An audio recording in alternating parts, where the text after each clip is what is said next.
All right, guys, hello, welcome to the video. We're going to be doing the patch notes for 1.26 in this one, how I feel about patch 1.26, all the changes that occurred, and we're going to get right into it. We're going to talk about it now.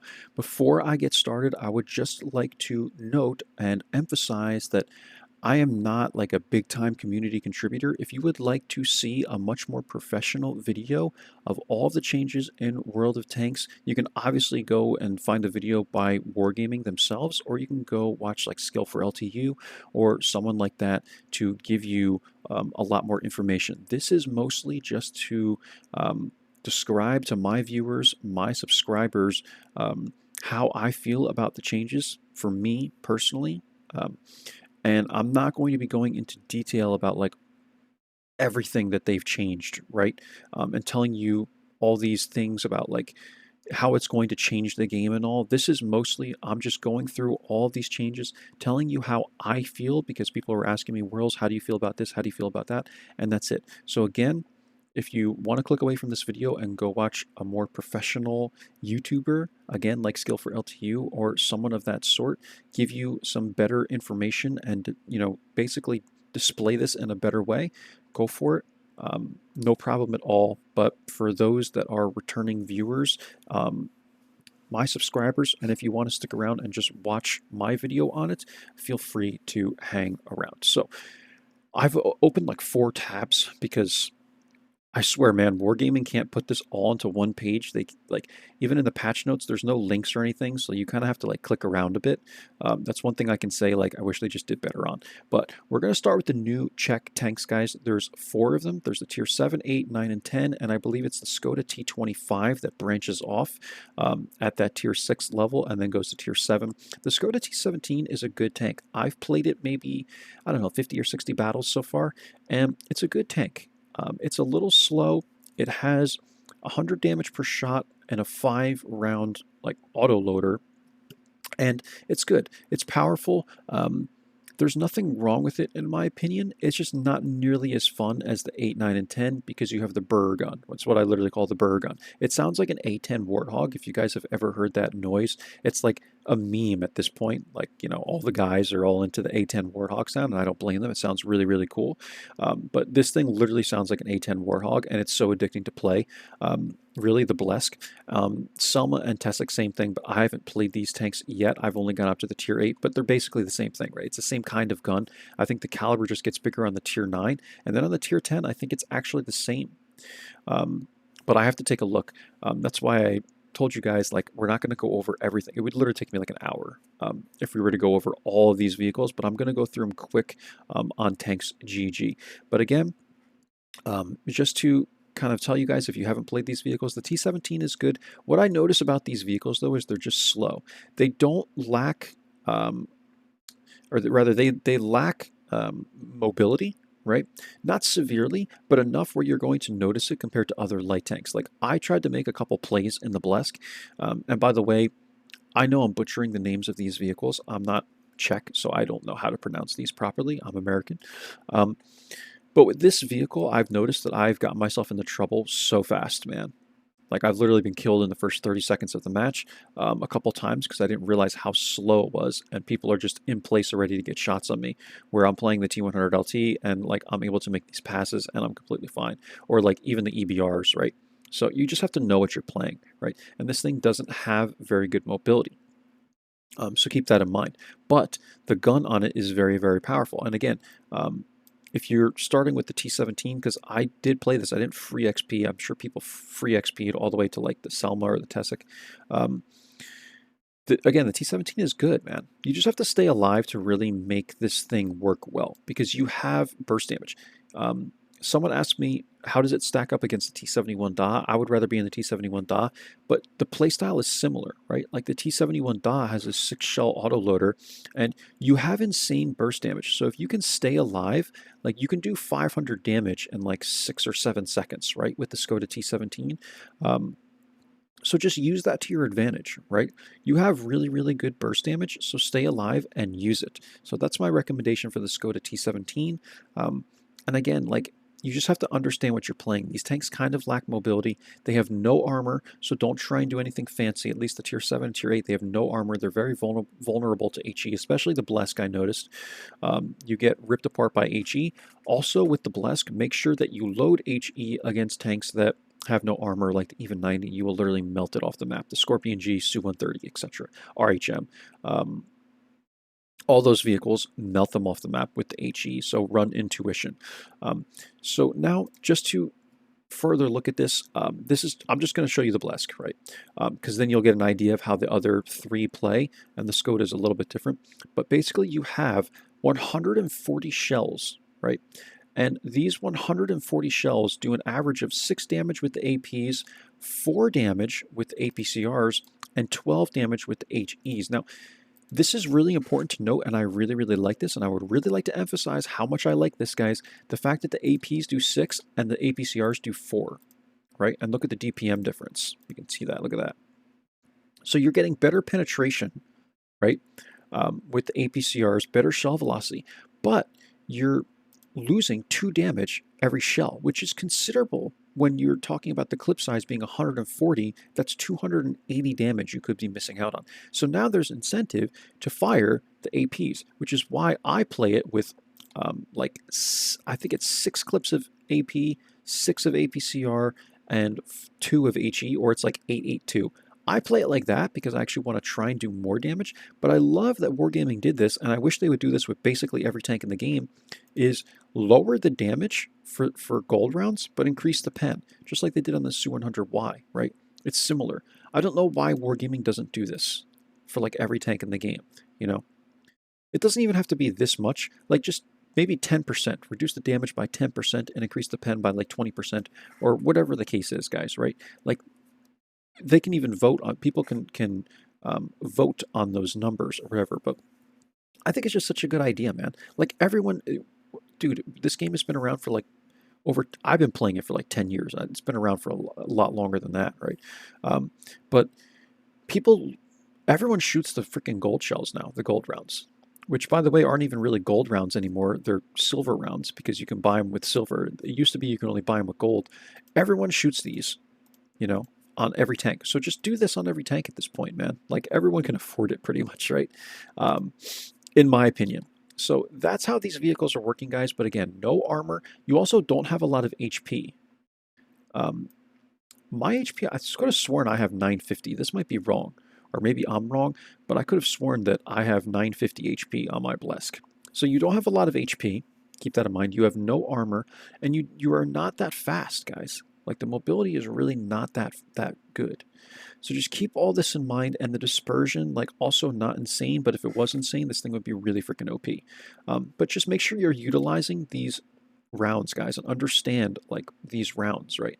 Like look how much damage the HEs do, 4,300 DPM. It's 12 damage a shot. If you find an even 90, like I have literally YOLO'd even 90s in this tank, and just dude, it's literally the A10 Warthog, just brrr, like right in their face, man. And they're like trying to get away, and you just literally just bury them in a machine gun style of HE shells. You're just literally just melting them, like literally drowning them in HE shells. And it's the funniest thing I've ever seen. It's kind of OP, man, but only against those tanks, right? So I think it's pretty balanced. Honestly, I really do. You have a long reload, right? Your penetration is not that great, so like this is kind of garbage. You're only able to have a potential max damage of 560 with the APCRs, so it's not like that's really doing that much. That's why, again, I always would rather use the APs, right? But the pen is not that high, so like you're really only going to be able to do that to tanks that have like no HP, right? Or rather, no armor. So again, 1680 potential with the HEs, and that's it, guys. We're going to move on, but I wanted to really talk to you guys about this style of tank, right? And then from there, these are the same, right? But the Skoda T17 also fine, and I'm okay with it. New perk system. Let's get into the perks, guys. How are we doing on time, by the way? Almost 10 minutes? Yeah. Like this video is going to be so long, guys, but I'm going to try my best, right? Here's the perks, right? Wargaming basically for a month I'd like to start with this. For a month, they've allowed you to reset your perks for free. So keep that in mind. If you guys have not gotten onto the game yet, get onto the game and make sure that you, for all the tanks that you play, like reset your perks and do what you need to do before you run out of that 30-day window. Main changes to the crew perk system: maximum 6 perks per crew member. Okay, bonus perks. Like, I just want to talk about the perks, guys. Rebalance and new perks. Like, we're just going to go right into the perks, otherwise this video is going to take forever. For the commander, recon's always been around. Emergencies, a different one, increases the crew efficiency bonus by 5% for 15 seconds after taking enemy damage. So basically, as I'm understanding this basically means every time you receive damage, you're getting vents for free. Not really for free. You have to get hit. But if you take damage, you're getting vents for 15 seconds, right? That's how I understand it. Mentor's always been around. They might have slightly changed this one with the effectiveness of replacing crew members that are being knocked out or whatever. But I'm not too concerned about it. I never take Mentor. I think this is helpful, though, as like a 5th or 6th perk, though. Like, I think you might want to consider taking this. Coordination. I use this on quite a bit now.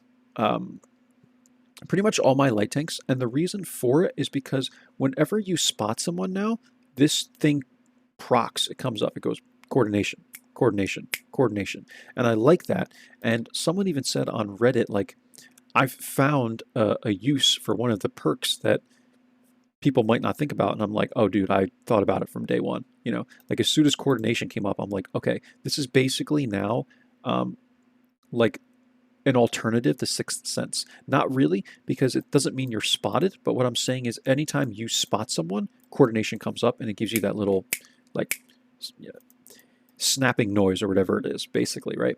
And it's going to increase your aim speed by 12.5% whenever you spot a vehicle for 15 seconds. So this is helpful for tanks, like, I would even think like the Borisk, right? Because aiming speed is really bad on the Borisk, and if you're spotting someone, then you have quicker aim speed, but also it's telling you like, hey man, you just spotted someone. You just spotted someone. Like, dude, it's stupid easy when you play with coordination now. I'm telling you guys, because every time you spot someone, the game's like, yo, dude, coordination. Like, you spotted someone. And it's actually a really, really, really good perk for light tanks, in my opinion. Anyway, moving on from coordination, guys, and my obsession with it. Sound detection, this has been around. I never take sound detection, but I think it's helpful for tanks like mediums, maybe, that don't have so much armor. Like, when the SPG fires, you have enough time to move. Like, I don't think this is effective for heavies, because what are you going to do? You can't move that fast anyway. Like, you can't get out of your own way. But for tanks, like, even lights, I think this is okay, but I wouldn't take it as a main perk. I'd rather have recon and like coordination and stuff like that, but it is an option. Practicality, I don't think this is ever going to come into use. Decreases consumable cooldown time by 10%. I don't care. I'd really like, if this is helping you most games, then you have a problem with like putting yourself in harm's way too much, very likely. Brothers in Arms, this has always been around. Concealment's always been around. Repairs has always been around, guys. No changes here. But obviously, I think you're always going to want to run Concealment and Brothers in Arms as two of your like main crew skills, right? For your commander, if you're playing lights, and then like recon, you guys know this stuff. The Gunner, Snapshot's always been around, guys. I almost always take this one. Deadeye doesn't really look like that's changed much. This is just making it so that when you fire on enemy tanks, you're more likely to do module damage to them. Designated target, this hasn't really changed, I don't think, either. Maybe they added this identification of damage modules with a half-second delay. They like merged that with another one. That's what I think. But I've almost never used designated target. Like, once you get to the 4th or 5th crew skill, then yeah, this will become effective. And I think this is good to take for like EBRs, right? This way, if you're on proc and you make like a YOLO scout, at least people will be able to see people for a couple more seconds, right? Or actually, no, I'm sorry. Designated target is the one where if you keep the person in your reticle, they're visible for another 2 seconds. There's another one, what is it, on the driver or something like that? I thought it was on the commander. Where is that one that allows you to, when you die, right? Or maybe they changed that. When you die, you were able to spot people for a few more seconds, right? Or is it the radio operator? This might be it. I don't see it. Maybe they took that away. Maybe they took that away. Guys, maybe they took that away. Very possible. Anyway, let's move on. Gunner concentration decreases the gun dispersion of a stationary vehicle by 3.5%. Especially on light tanks, I don't think you're ever going to use this, but like if you're on, if you have a tank destroyer with a turret or something like that, maybe. But like people are always moving their tanks, so I just don't think this is ever going to be effective. Quick aiming increases aiming speed and turret rotation speed by 2.5%. I take this one after snapshot. Basically, just this is like.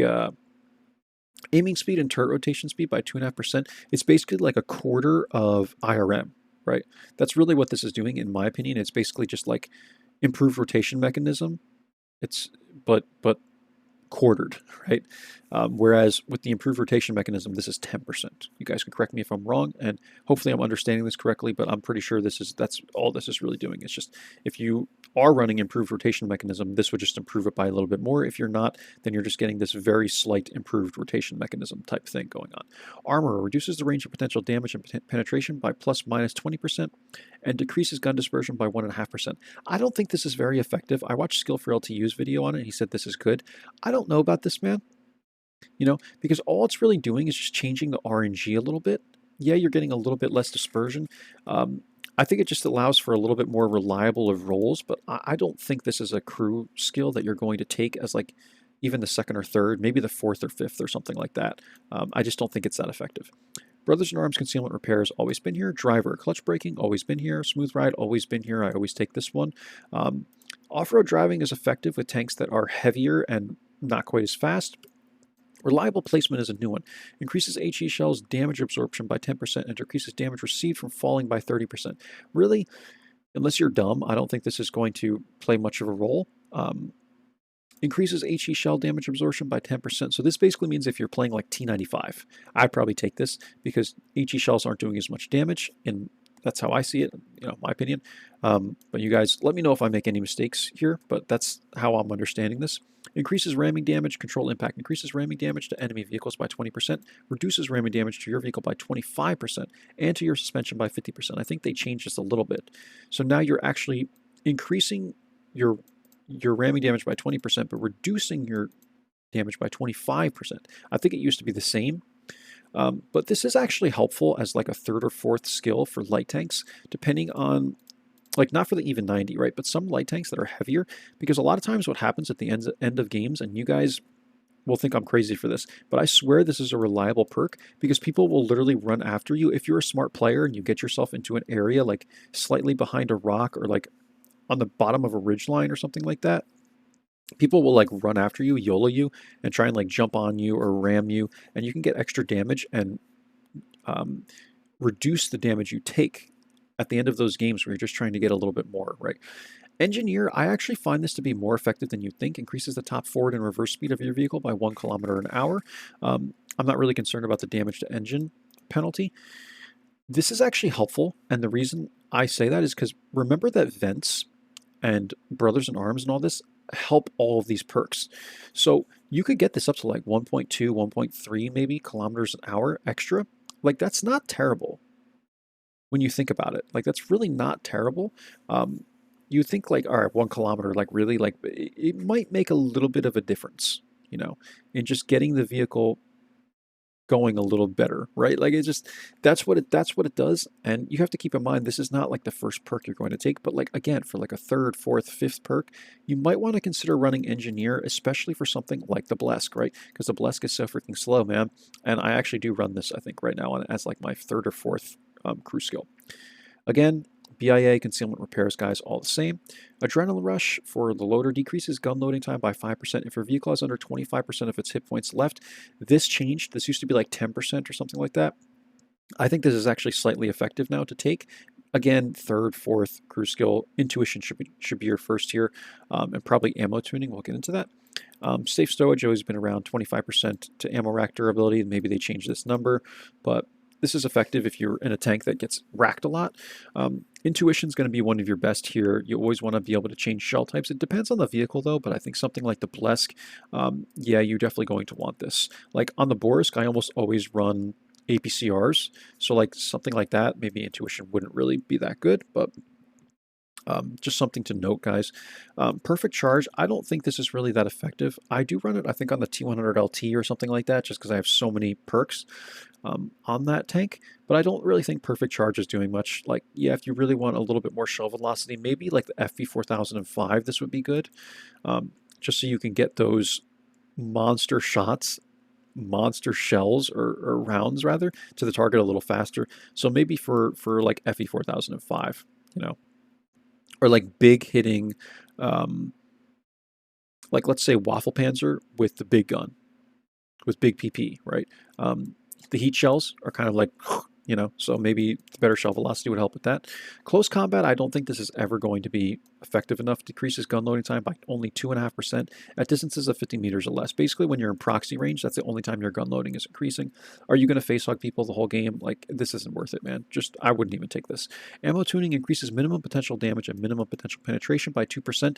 This is basically just changing your low rolls to be a little bit better. And I think someone in here, someone in one of my comments said, like, it's basically just increasing your DPM by like 1% or RNG or whatever they said. So this is kind of helpful, but again, I wouldn't take it as my first crew skill, but I think it is decent. Again, BIA concealment repairs, guys. Radio operator, situational awareness. I think this is now a bonus crew or bonus perk, or I could be wrong. I could be wrong, guys, but some of these are like bonus perks. You just have to kind of figure it out for yourself. Situational awareness. In fact, maybe these are all the bonus perks up top here, but I don't know. I think these are just like the ones that have been reworked. Situational awareness I always take. Side by side, I don't think this is ever going to be effective. Basically, you're getting half of vents if you're getting 2.5% to crew efficiency bonus, which is half of vents if you're within proxy range of a teammate. I don't think it's worth it. I mean, I don't, maybe if this was 5%, I don't think that's worth it. Jamming decreases the time your vehicle remains spotted by the enemy by 1 second. This is kind of doing like what the radio equipment does. I don't think this is worth it. Like if this is making a difference in your game, then you're not playing light tanks correctly, or you're not spotting correctly. You're being too aggressive. Like maybe if you're on proc with the EBR, this might make a difference, but I just don't. Honestly, man, like you're being too aggressive if jamming is literally going to make a difference for you consistently. Signal interception, I think, is helpful, though. Decreases the time to determine whether your vehicle has been spotted by the enemy by 0.75 seconds. With, like, bond vents and brothers in arms, you can get this to, like, I think about 1 second or something like that. And I think that's pretty helpful to know if you've been spotted a second sooner. I don't think it's huge. Like, I would always take situational awareness first, but I have been running signal interception now on most of my lights as like the second or third perk.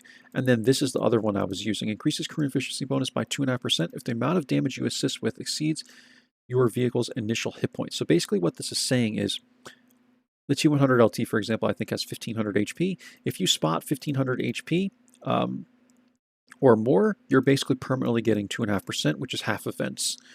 So you're getting half events for the rest of the game once you spot more than your HP's worth of assist damage, right?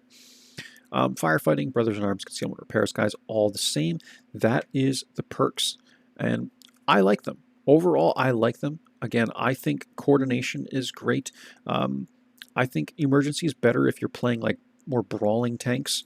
But I love Wargaming's ability to kind of rework a lot of this stuff and allow for more specific builds, right, within the game, right? So now you have tanks that you can kind of personalize a little bit more. I don't have a problem with any of these new perks. I think they actually did a good job. I was very nervous about anything that had to do with new perks systems because I thought they were just going to ruin it and make it so that better players understand it more, and like if you have better crews, ultimately you're going to be way better. I don't see that much with this.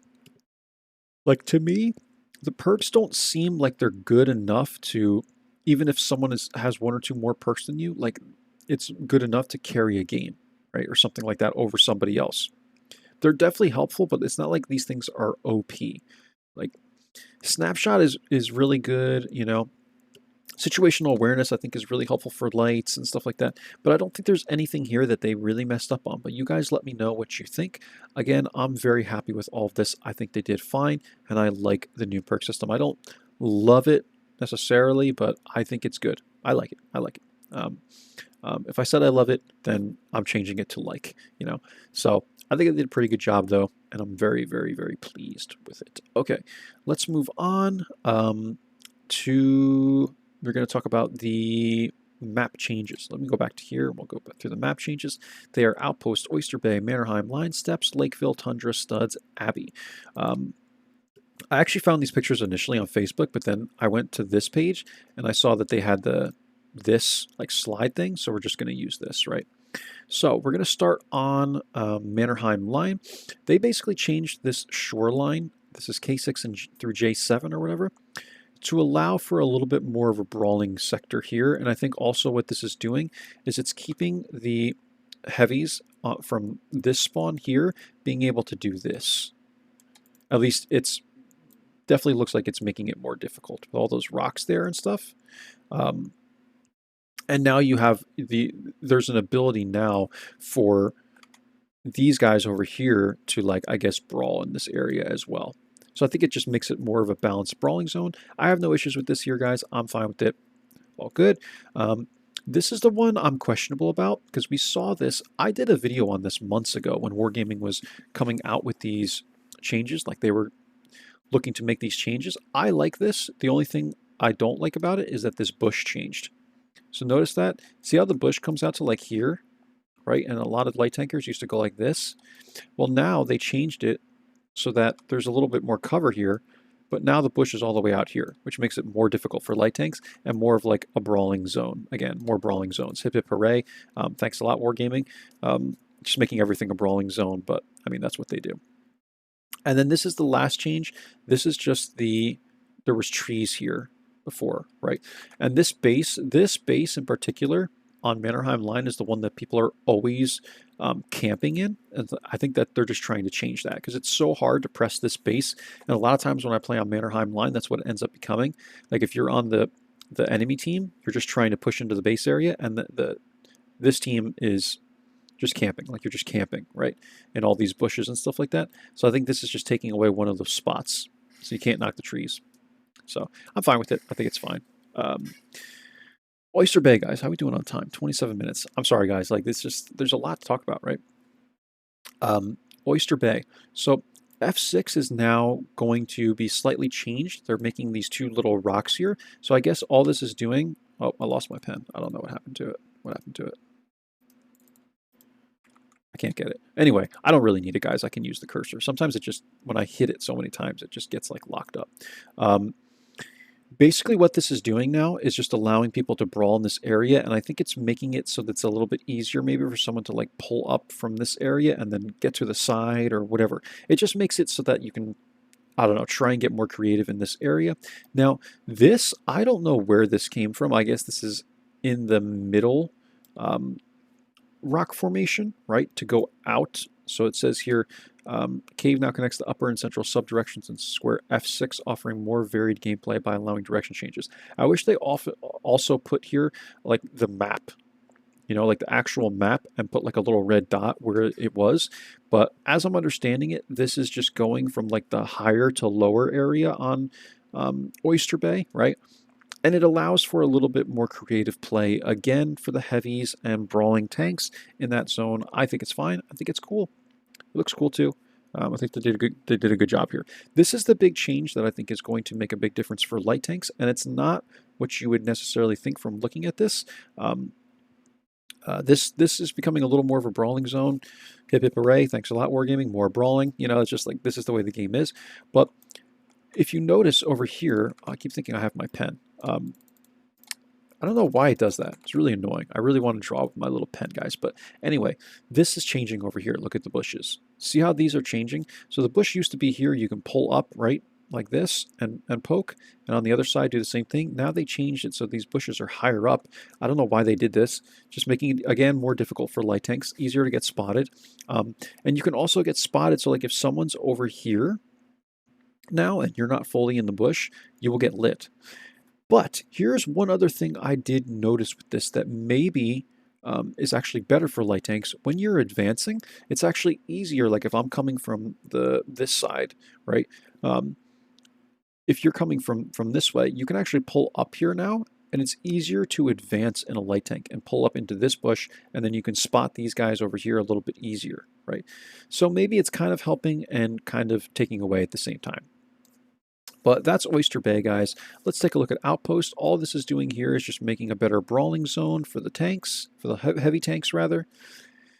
You know, allowing for... Actually, they took away this little spot here, it looks like, kind of. So I guess they're trying to tell you, like, we don't want you to sit here anymore, because that's just... It's annoying, like, having hold-down tanks there. They want you to now play in this little brawling zone. Right. I don't have a problem with this, guys. I think this is fine. Plus, they also moved this building here a little bit, which I guess balances it so you don't get whacked from the mid. And here's another view of that. They just kind of changed this a little bit, you know, so that you're not getting whacked over there. Yeah, I mean, pretty standard, right? There's not much else to say about it. But it's just giving these guys a little bit more cover. I think it's fine. Lakeville, this was the only change that I saw, and they're just taking away the trees here over by the valley, I guess, so that people can't camp here. I never thought this was a problem, but I guess they did, so they took away these trees and bushes or whatever was over here. Okay, fair enough. I mean, I don't know, man. Flora in Square B1, which made it challenging to detect AT-SPGs, has been removed. It previously provided a significant advantage for the North Base team. I don't remember that being a problem, but maybe I'm wrong. I've never played the Valley, so you guys let me know.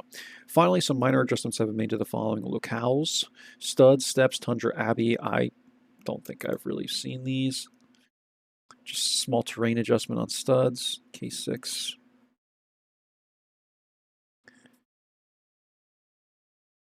Okay. I guess I'll have to take a look at this studs. Steps. The heavy tank route in squares G1. H1, H2 has been modified to provide new and equal opportunities for both teams. Some bushes removed. They're always removing bushes. Tundra, shot line, yes. Okay, this is one that was not. I have noticed this. On Tundra now, you know, on the one spawn, you can pull up to the bush by the rock, and you can get shots of people going to the hill. At the start of the game, can't do that anymore. I'm actually okay with that because there was not the equivalent from the other side. But it's annoying as a light tank player because now you can't spot anyone there. But yeah, I did notice that on Tundra. That's a big one. Abbey floor removal. Flora in square C1 has been removed. This previously allowed risk-free spotting and damage of the south team's vehicles in square G1. Abbey. Square C1. I'm not sure. C1. I don't know, guys. I don't know. I can't think of the map. Like, this is why I wish they just had a picture of this. Actually, we can just do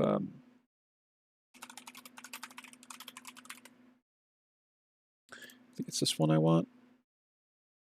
Abbey. Can I blow this up a little bit? Square C1 would be like here. C1. What that said? Flora removal in square C1 has been removed. So are they talking about this little bush right here? I don't know what they're talking about, guys. C1 would be like right here.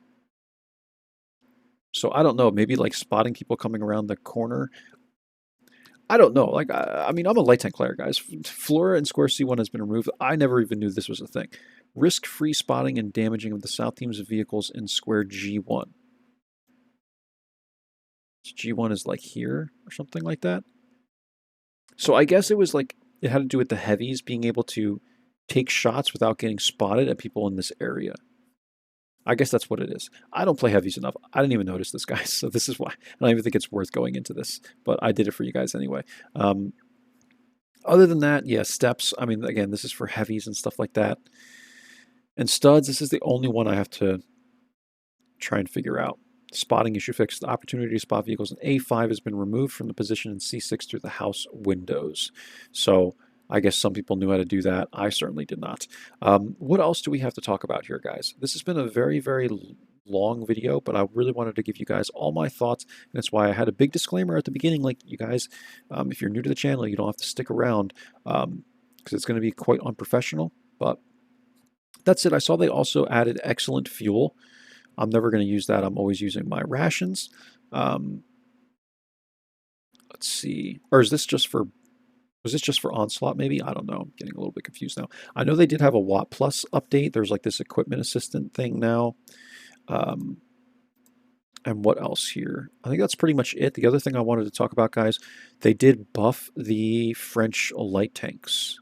And also the consumables now, small repair kit and large, I'm sorry, small repair kit and small first aid kit now repair all crew members and all modules. The cooldown time is 90 seconds. Large first aid kit, large repair kit, 60 seconds. And I think you still get the buffs from large repair kit and large first aid kit, like repair speed and whatnot. And again, yeah, the gas, we just talked about that. So it looks like that is a thing, not just in, I didn't think that would just be in, what's it called? Onslaught, but that's a change. And then the vehicles, guys. So I'm not really worried about anything other than, like, I wanted to talk about this right here. So they buffed the AMX 12T, they buffed the AMX 1375. This video has been so long, I'm not even going to go into this, but they basically made it faster, better pen, slightly less dispersion, less aiming time, etc. AMX ELC, they did remove one of these guns, and then for the other 75mm, I think they just slightly reduced the dispersion and stuff like that, and the aiming time. And then Batchat got a buff. The Tier 8 12T got a buff. 25T AP got a buff. And a lot of these, like, Russian tanks, too. I've been seeing a lot of people play these Russian tanks. Where are they? I'm not really worried about all these American tanks. Nothing notable, really, for light tankers. These, though, I wanted to know. A43, A44, 416. I've been seeing a lot of people play these vehicles. They buffed them quite a bit. You can see, like, look at all these buffs, man.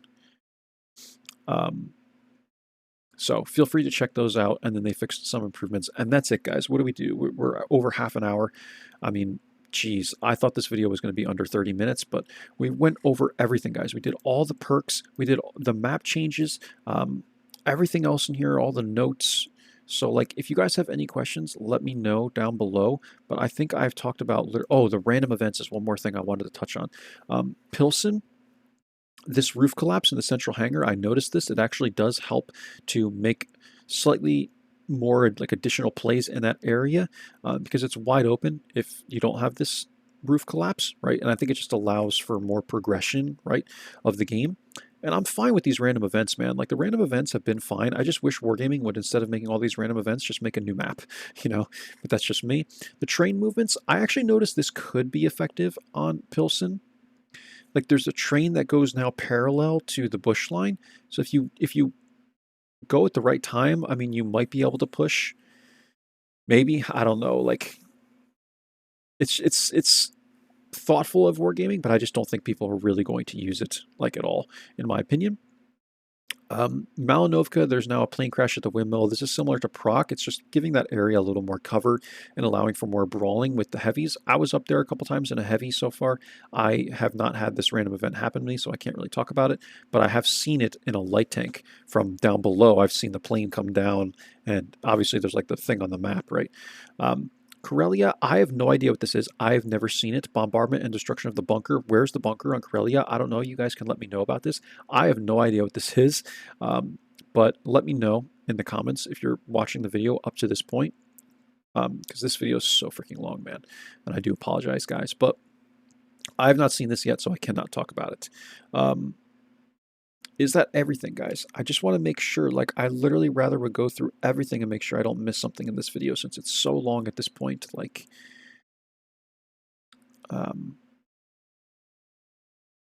perks, yep, okay. We did the new tanks, guys. We did the perks. We did the map changes. We did the random events. We talked about the consumable changes. We talked about the buffs to the French tanks, and the Russian tanks, and that's it. Okay, I think we're done, guys. It was just 40 minutes. Goodness gracious. I hope you guys enjoyed this one. Hope it's helpful. Now you know my stance and everything. Catch you guys for the next one. Take care. Bye-bye.